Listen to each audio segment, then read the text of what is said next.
handed me a watermelon, and said, "I'm sorry for the words I spoke to you." She had become a Seventh-day Adventist too. Today, I'm still a church elder. I keep sharing God's love and starting new churches. I may have failed in school, but God had a plan for me. God tells us in the Bible, "For I know the plans I have for you," declares the Lord. Plans to prosper you and not to harm you. Plans to give you hope and a future. Jeremiah 29, verse 11. That promise is for me, and it's for you too. Your 13th Sabbath offering this quarter will help support children's health projects in the Solomon Islands and Vanuatu. Thank you for your generous giving.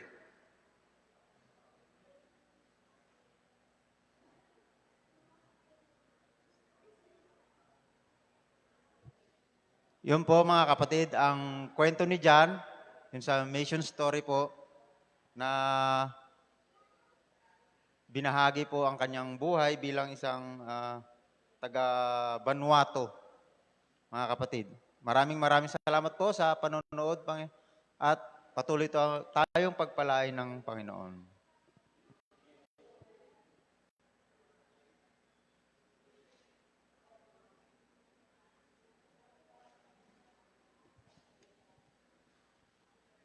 Kakaiba yung pagkwento ni Brother Marzan.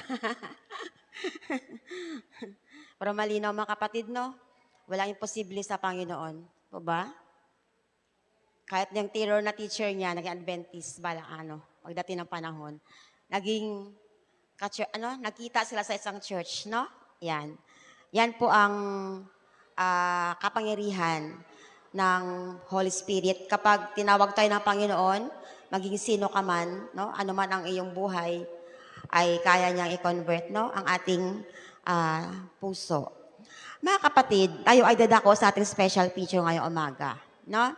Ang pamagat po na aking special feature ay shadow. Ano nga ang shadow? Anino. Yan. Nung bata pa ako mga kapatid, naalala ko, wala namang kuryente sa amin. Pagkatapos namin kumain, kami mga magkakapatid, ipon kami sa lamesa. May gamit noon, ay gasera pa lang, o kaya lampara.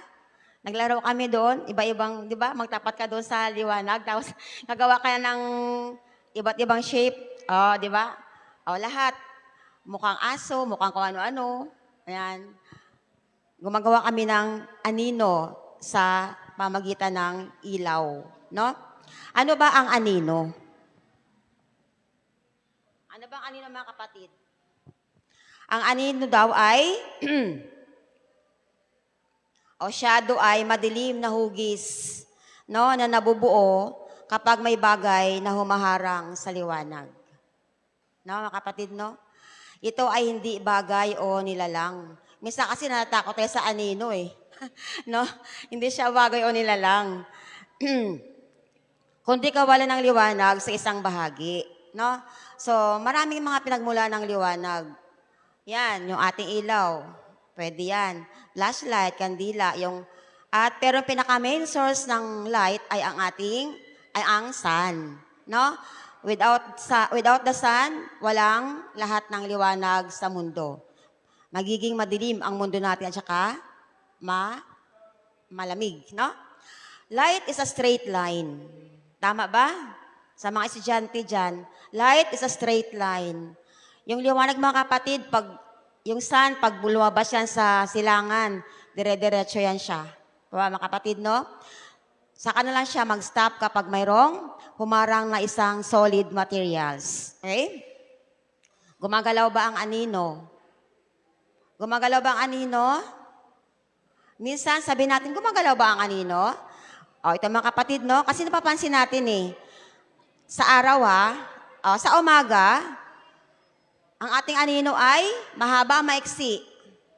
Sa umaga, pag tayo mo dyan, mahaba ang anino niya, maiksi. Mahaba, no? Ang sun kasi nasa baba pa siya. Pag tayo mo dyan, pagtanghali, ang anino natin ay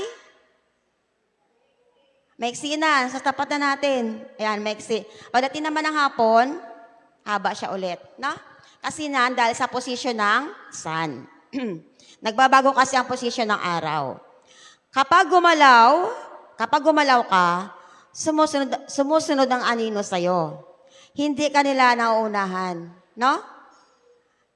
Hindi ka nito iniiwan ng anino. Ang anino ay may mahalagang katangian. Una, wala sariling buhay. Hindi siya umiiral kung walang liwanag. No? Walang anino kung walang liwanag. Nakadepende siya sa liwanag at sa bagay. Sumusunod siya at hindi nangunguna. Yan po ang anino. Ano ba ang, paano siya i-apply sa ating spiritual life ang anino? Mga kapatid, kakaiba ang ating anino, paano siya i-apply sa ating spiritual life? No? O, isa po sa character na gusto ng Panginoon na ating gawin ay yung mapagpakumbaba. No? Ba yung ating lesson? Unity and humility. No?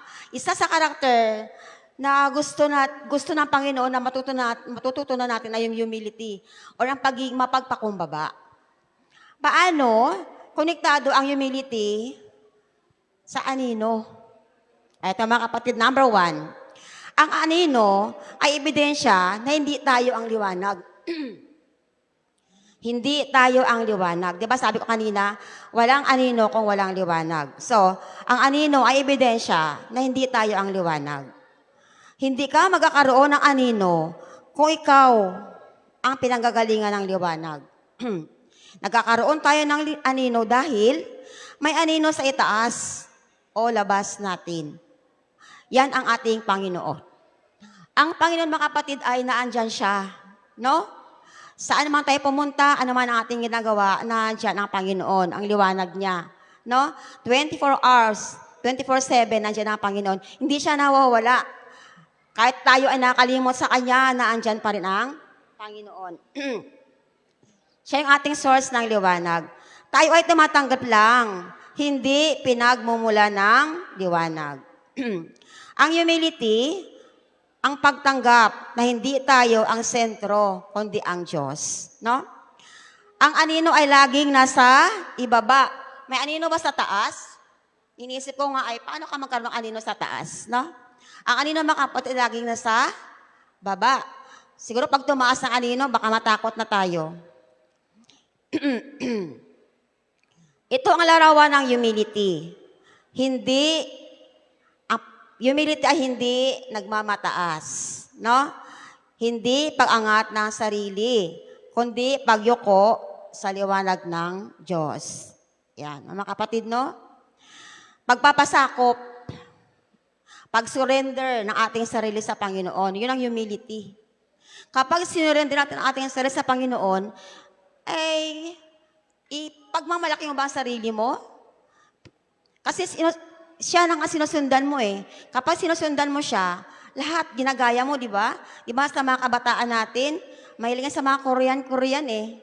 Di ba? Kung ano yung sino-idol nila, ginagaya pati mga suot, damit, no? Kilos, pananalita, ginagaya nila. Kung tayo mga kapatid, ay ating sinusuko ang ating sarili sa Panginoon, siya yung ating sinusundan, siya yung kilos natin, kilos niya. Kung anong sinasabi niya, yun ating ginagawa din, no? Hindi tayo lumilihis. Yan daw, mga kapatid, yung product o yung outcome ng pagiging mapagpakumbaba. No? Ang sabi sa John 3:10, He must increase, but I must decrease. Sa Tagalog, siya ang dapat tumaas at ako ay bumaba. Okay? Next, habang mas malapit sa liwanag, mas malinaw ang anino. O, tama mga kapatid, no?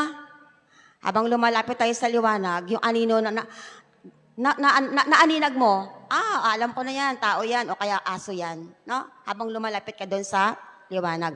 Kapag mas malapit ang tao sa Diyos, mas nakikita niya ang sarili niyang anino. Kapatid, no?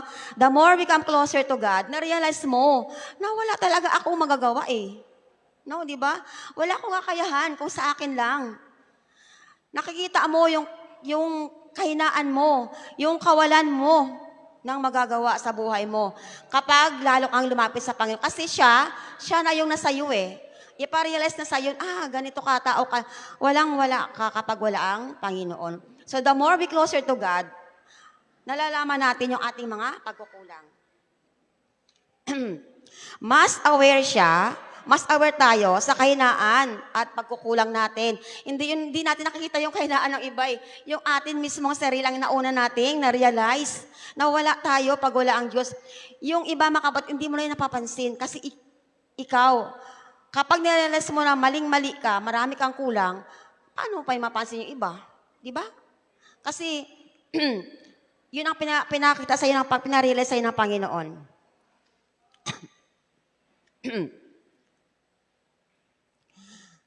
Mas aware ka sa kahinaan pagkukulang mo. Nakikita mo ang sarili mong limitasyon, no? Hindi ito self-hate. Hindi ito, mga kapatid, panggigit sa sarili mo, no? Kapag nirealize mo yung mali mo, hindi ito panggigit sa sarili mo. Kundi ito ay self-awareness, no? Dapat aware ka na tao tayo. Marami tayong mga mali, mga kapatid, no? Kapag lala mo na marami kang mali, hindi mo makuwang husgahan ang kapwa mo. Hindi mo kailangan makita yung mga mali nila. Hindi tayo fault finder. Kasi tayo mismo ay marami ding mali sa harapan ng Panginoon. No? Ang mayabang ay nag-akalang wala siyang anino. Ngunit hindi ang totoo. Kapag kulang sa humility, iniisip ng tao na siya ang tama. No? Kulang sa humility. Ayaw kilalanin ang anino. Ibig sabihin, ayaw aminin ang mali o pagkukulang. Para sa kanya, ang galing-galing niya. Sa kanya daw ang lahat. No? Pero ang tao nga pagpakumbaba ay nagsasabing, may anino ako, kailangan ko ng liwanag. Yun ang Panginoon.